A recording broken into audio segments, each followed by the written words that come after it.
In this video, we're going to look at banked curves, weightlessness, apparent gravity, and finally vertical circular motion.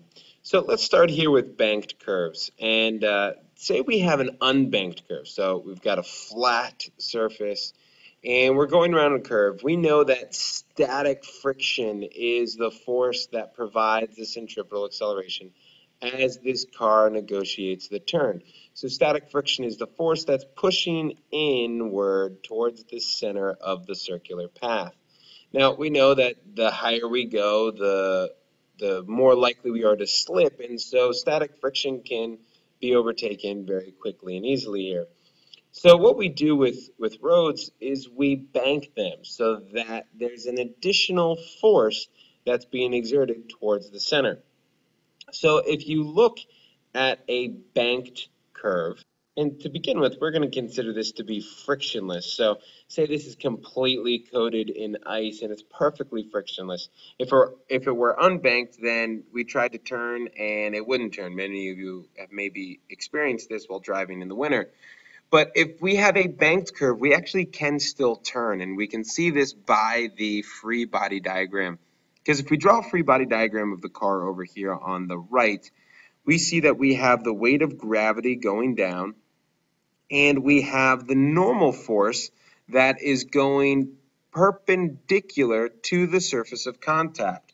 Well, if we're at an angle, if we're not on an inclined plane here, or a banked curve, then that means we can break this normal force into components. Now, in the past, we've looked at rotating our axis of rotation so that way it is in alignment with the inclined plane, which that could work, but because of our center being in the horizontal direction, not with respect to the incline, we're going to leave our typical X horizontal, Y vertical, and not rotate it at all. So what that means is we have to break the normal force into its components. Well, if this is theta down here, then this is also theta up here. And so we use our trig to see that we have a vertical component of Fn cosine theta and a horizontal component of Fn sine theta. And it is this horizontal component that is causing our centripetal acceleration. We know that the normal force in the vertical is going to balance mg, but this normal force in the horizontal is going to contribute to, and actually in this case be the only thing that causes our centripetal acceleration. One thing to note here, and this is a little different than what we've had in the past. Typically we look at, well, if we're on an inclined plane and sliding down, or even if we're stationary, the normal force is actually less than that of the weight. In this case, we're actually greater, because keep in mind, just the vertical component right here, the vertical component of the normal force is equal to the weight. So that means the hypotenuse of that triangle, the normal force that we experience in total on the car, is going to be greater than the weight. So if we look at just that vertical component, we know that's equal to mg. So Fn cosine theta is equal to mg. But if we look at the horizontal component here, that is Fn sine theta. Well, we know that that is causing our centripetal acceleration. Well, if that is causing our centripetal acceleration, then this is the only force acting in the horizontal direction. Sum of the force is equal to mass times acceleration, and in this case, centripetal acceleration is v squared over r. So that means that Fn sine theta is going to equal mv squared over r. So if we take this information and do a little bit of algebra here, knowing that Fn sine theta is mv squared over r and Fn cosine theta is mg, we find that tangent of theta is v squared over rg. Now, how did we get that? We just divided these two quantities here to see that the Fn's cancel. Sine of theta divided by cosine of theta gives us tangent of theta. The m's cancel, and we get v squared over rg. So that means the angle that we have here, tangent of that angle is equal to v squared over rg. Well, how does that help us? How is this information practical? Well, it's practical in that we could find a maximum speed that we could travel at a given angle based on the radius of curvature. Or say we want to be able to go at a certain speed and we know we have a track of a certain radius. How big of an angle do we need to have to make sure that they negotiate? And this next example illustrates that. So let's say we have the Daytona 500 and the Speedway has a maximum radius of 316 meters. And it's steeply banked at 31 degrees. And just imagine picturing that. That's actually very steep. If you were to try to walk on this, it would be quite difficult because it's 30 degrees is a pretty steep climb. And suppose these turns were completely frictionless. Now, once again, we're looking at the simple first, and then we can put in the friction later. At what speed would the cars have to travel around them in order to remain on the track? So what speed can they travel and not fly off the track? So we look at this equation that we had back here, the tangent of theta is v squared over rg, and we can use that equation to solve for our unknown, and in this case we want to find a speed, so we want to solve for v, so v is going to equal the square root of the product of rg and tangent of theta. Keep in mind, theta needs to be in degrees. We're in degrees here, so make sure we use a calculator that is in the mode of degrees. We can plug all that in, and we get 43 meters per second, or 96 miles per hour.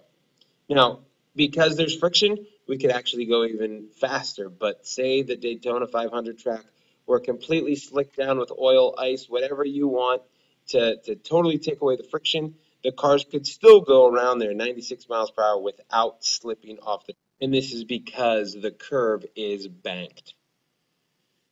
So let's move and let's use this information. Let's look at the orbit of satellites. And so satellites are out orbiting around the Earth at some distance r, and this distance includes the radius of the Earth plus the distance it is above the Earth's surface. Now, the force acting on the satellite is gravity and gravity alone. So the satellites are actually falling to Earth, but because they have some initial velocity in the horizontal direction, they never quite get to Earth. They just keep orbiting around and around and around and around. And so these satellites actually can only have one fixed speed and still remain in orbit at a fixed radius. And so we want to calculate this speed, or at least calculate the relationship between the orbital speed with a given radius. So if we look at a satellite and we know that its force of gravity is the only force acting on it, and we can go back to Newton's universal law of gravitation, where we have big G times the mass of the object times the mass of the second object divided by the distance between them squared. And so little m here is the mass of the satellite, big M is the mass of the Earth. Well, since that's the only force, that is the force that is causing the circular motion, that is our centripetal force, so that is equal to mv squared over r.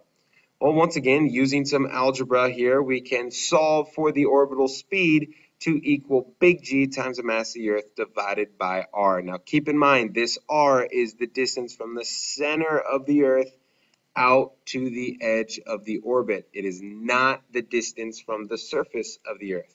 It's from the center of the Earth. Now, notice how we have the mass of the Earth in here. This actually could work for any satellite on any celestial body. So we could just replace the mass of the Earth with the mass of the Sun or with the mass of Jupiter to look at any satellites around those respective bodies. Big G here, remember, does not change. It is a universal constant. It is always and forever 6.67 times 10 to the negative 11th. So let's use this to look at an example. We wanted to determine the speed of the Hubble telescope orbiting at a height of 598 kilometers above the Earth's surface. Now remember what I said, this is above the Earth's surface, so we have to add in the radius of the Earth to find our r. And keep in mind, this is in kilometers, not in meters. So those are two things that we're going to have to convert here. We're going to have to convert that to meters and add the radius of the Earth. So we're going to use that equation that we had back here to find the velocity, and we substitute in all of our values. We have the big G as a constant, Mass of the Earth is the constant, and then we have here for our R, the radius of the Earth, which is 6.38 times 10 to the 6th meters, plus the 598 times 10 to the third. Why are we multiplying by 10 to the third? Because this is in kilometers, not in meters. And so we plug that in the calculator, we get 7.56 times 10 to the third meters per second. So that's about 17,000 miles per hour. That's pretty darn fast. Continuing to look at this equation of the velocity here, we can remember that the velocity of an orbiting object, if it's moving at a constant speed, that's going to be 2 pi r over the period. Well, once again, we have these two equations and we have some similar variables. So we're going to use a little algebra here and we're going to solve for t. So say we have a given radius, we want to find what is the period. Solve for t, and we get 2 pi r to the 3 halves. That means we're cubing it and taking the square root all over the square root of big G times the mass of the Earth. So knowing the distance from the center of the Earth, we can find its period, or how long it will take to do one complete revolution. So this information here is how the GPS in your phones or in your cars work. If you have one satellite, it knows its distance, and if it doesn't know its distance, it can easily calculate it based on how long it takes to go around the Earth. And it measures the distance that you are from it. And so it uses a ratio of these two periods to find that you have to be somewhere within this circle here. And so you're somewhere in this circle, and so another satellite comes into the picture and says, well, I'm getting a measurement to say that you're somewhere in this circle, and then a third satellite comes in and says, I see that you're somewhere in this circle, and the more satellites you get to communicate, the more accurately you can pinpoint your exact location. So if you have enough satellites, you can have the GPS pinpoint that you are actually sitting on your couch in your living room at one given moment in time. Similarly, you're going to use these satellite signals to get your dish TV or direct TV, whatever it may be, any other type of communication, whether you get internet that way. This is going to use the same idea and those equations to be able to communicate back and forth with your satellite dishes. Moving on here, we're going to talk about apparent weightlessness and artificial gravity. So I want you to think of these two situations. One, you're standing in an elevator on a scale and the chain breaks and the elevator starts to free fall. So it's accelerating downward at baby G. And so if we notice, the measurement on the scale is 0. And would we expect that? Well, if you're accelerating downward at 9.8, if we look at a free body diagram, the only force acting on you is gravity. There is no normal force because gravity is causing the acceleration of baby G. So therefore, the normal force decreases to 0. And remember, scales measure normal force. And similarly, if we are in a space station that is orbiting, or in this case, just in some satellite probe or whatever it is, orbiting the Earth and it's at some free fall acceleration, then once again, you are going to have no normal force here and the scale is going to read 0. Well, we can use this same idea to create artificial gravity, and we do this in our space stations.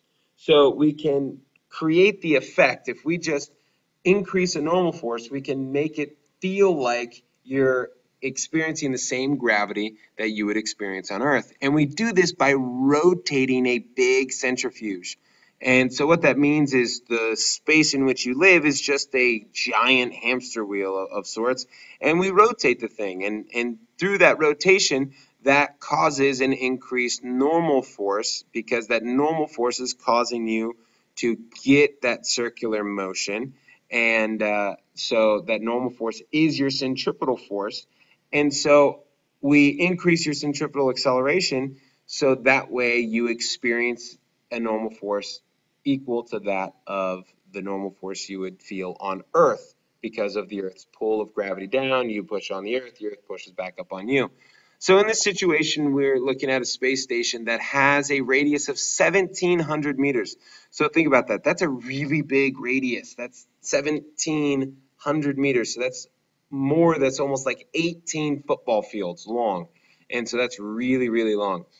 And so it's a huge space station. This thing's rotating. We want to know how fast does this thing have to be going so that you have the same weight as what you do on Earth. And remember, we experience weight as the normal force pushing back on us.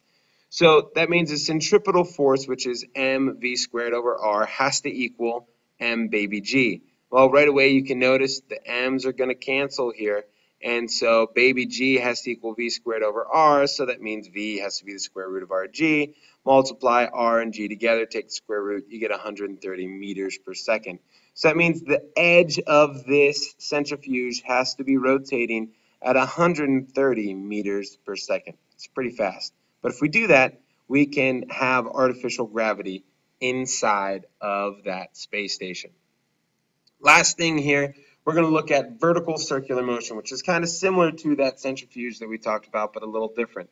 So to picture this, I want you to picture a motorcyclist going through a circular track. So he comes in, enters this circular track, and goes around the circle. And so if we examine the forces, and this is very similar to the demonstration we had in class of spinning the ball around and the tension on the string. And so if we look at the normal force on this motorcyclist as he or she goes around the circle, we see that the normal force changes. And the normal force is going to be greatest at the bottom, and it's going to be the least at the top. And so this diagram shows us the normal force in the 4 different positions. And so if we look at the one position where we have down at the bottom here, position 1, the normal force minus mg has to equal mv squared over r. Whereas in the second position, the normal force is equal to the centripetal force, so that's just equal to mv squared over r. Same thing happens in position 4 here, it's just mv squared over r. And at the top, we get the normal force plus the weight is equal to mv squared over r. So we're going to use these 4 equations to help us solve any type of vertical motion problems.